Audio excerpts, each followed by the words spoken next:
You are not alone. WPTV is here for you to help you navigate the reopening of schools and get you through these really tough times. As Florida school districts do begin to finalize their plans on schools reopening next month, our Contact 5 investigators are finding a troubling trend. Katie LaGrone takes a closer look at nurses on campus and why many schools will be opening amid the pandemic without one.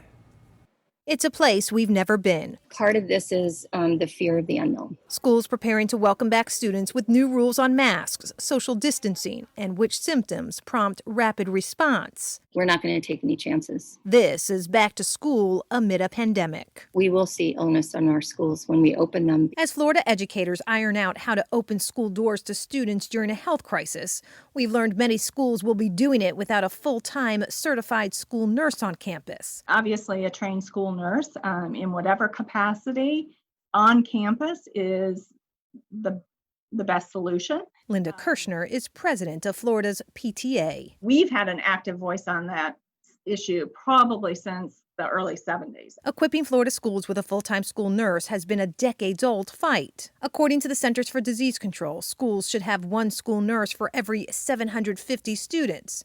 In Florida, the latest state data shows it's one to more than 2,390 students. That doesn't surprise me at all. I do know that's about what my schools consist of between the two of them, so it's not shocking to see. Catherine Burge is president-elect of Florida's Association of School Nurses and works as a certified school nurse for the Hillsborough County School District, covering 2 to 3 schools at any given time. How are we looking at returning students to schools amid a health crisis with school nurses not available at every school? School districts really need to come up with a plan in place and make sure that there is someone with a health experience in the schools. In Florida, school nurse certification is not a requirement on campus, and while many districts tout having a licensed practical nurse or LPN at each school, they lack the qualifications of a registered nurse who often cover multiple campuses at a time. There are some counties across our state that have,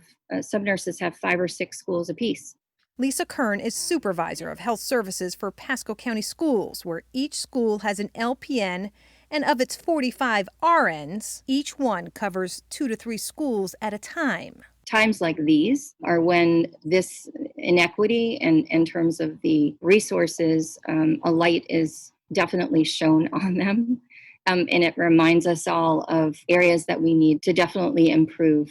Some districts now tell us they are using CARES Act funding to ramp up their rosters of registered nurses. Katie LaGrone, WPTV News Channel 5.